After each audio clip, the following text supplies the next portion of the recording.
Houve um tempo no Brasil em que a economia de combustível era assunto de segundo plano. O que importava era o quanto aço você conseguia colocar na rua e quantas vagas de estacionamento seu carro conseguia ocupar de uma vez só.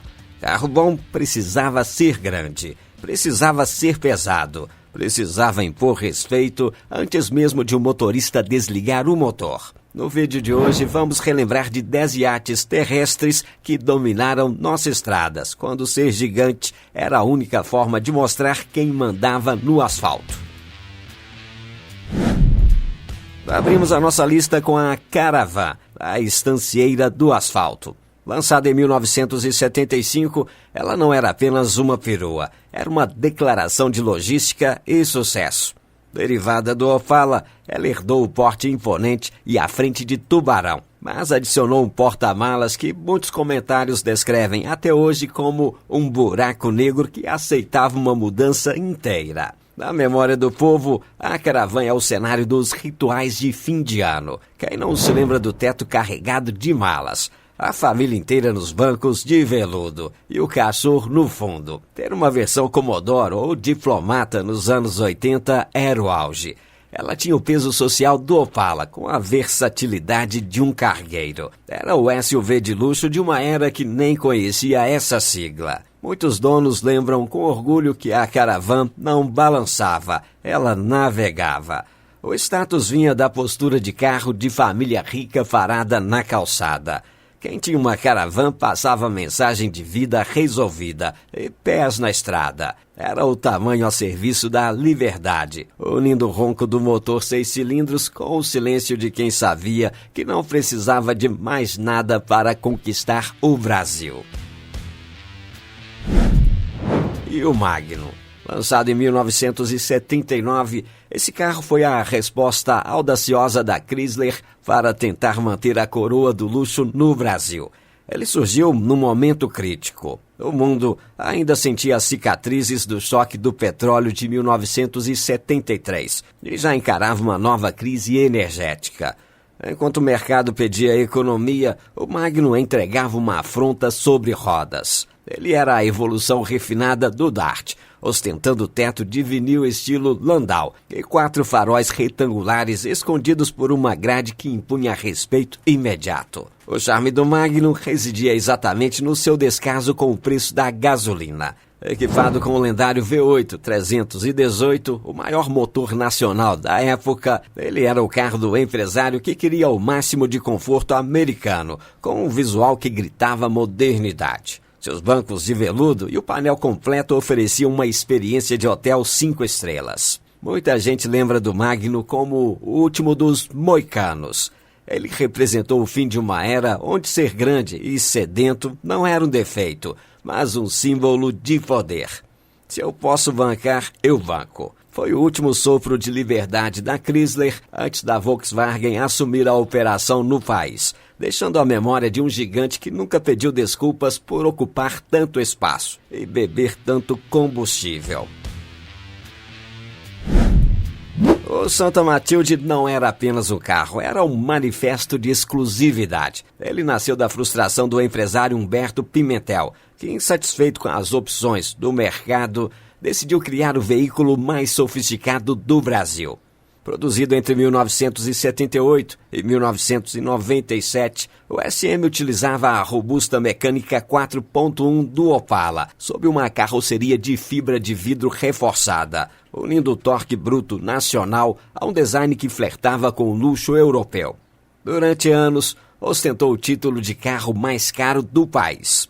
No imaginário popular, era o troféu do diferentão rico, de jogadores de futebol e estrelas de TV. Ver um Santa Matilde na rua era um evento. Ele era largo, baixo e impunha uma presença que fazia os pedestres pararem para decifrar aquele enigma sobre rodas. Por dentro, o status era absoluto. O painel, repleto de relógios e botões, transformava o motorista no capitão de um jato transatlântico. Em um mercado dominado pelos gigantes de série, o Santa Matilde reinava pela raridade e pelo porte imponente, provando que o orgulho nacional também falava a língua da sofisticação artesanal e não é para qualquer um. E o número 7, o Cinca Sunboard. Falar de tamanho e presença sem citar a Cinca é impossível. O Sunboard foi o carro que trouxe o glamour dos anos 50 diretamente para o cenário brasileiro. Fabricado sob licença entre 1959 e 1967, ele era a personificação da elegância francesa com uma alma assumidamente americana. Com as suas barbatanas traseiras, o famoso rabo de peixe e a icônica pintura saia e blusa, o Sunboard não passava pelas ruas. Ele desfilava. O status era incontestável. Foi o primeiro carro oficial da Presidência da República fabricado em solo nacional.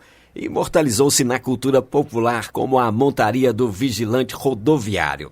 Embora o motor V8 M-Sul tivesse a fama de ser pouco potente para o seu peso, o público não se importava. O que valia era o impacto visual dos cromados reluzentes e um comprimento que desafiava qualquer vaga comum da época.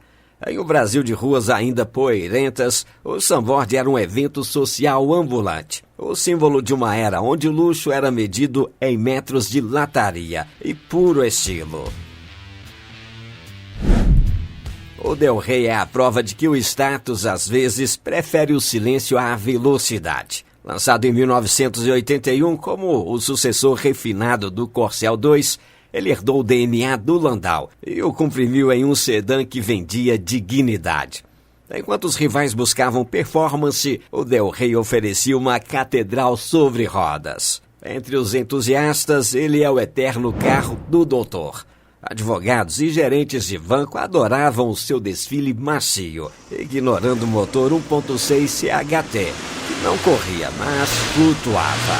Fechar a sua porta era ouvir o som de um cofre, uma comparação para a solidez que o brasileiro tanto respeitava.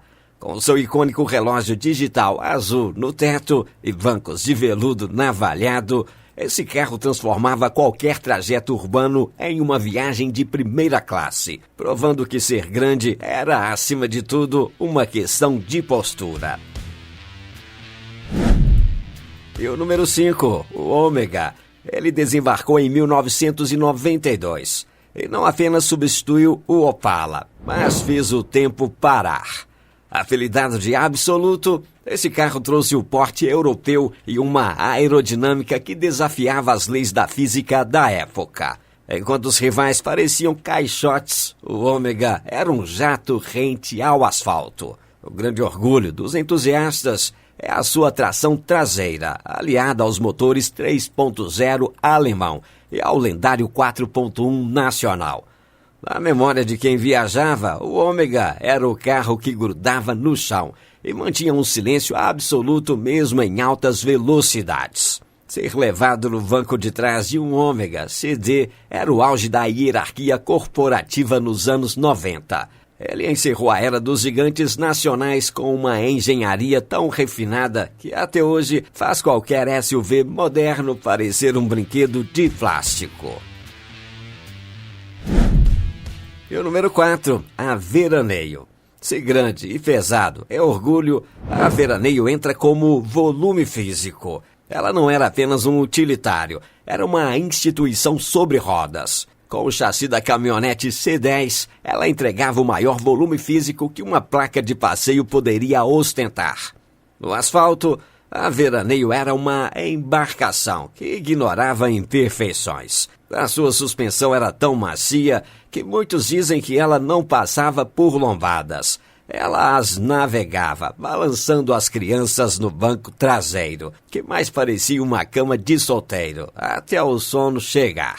O status da Veraneio era ambivalente. No interior, era o troféu do fazendeiro. Na cidade, era o carro que abria caminho pelo puro peso da presença.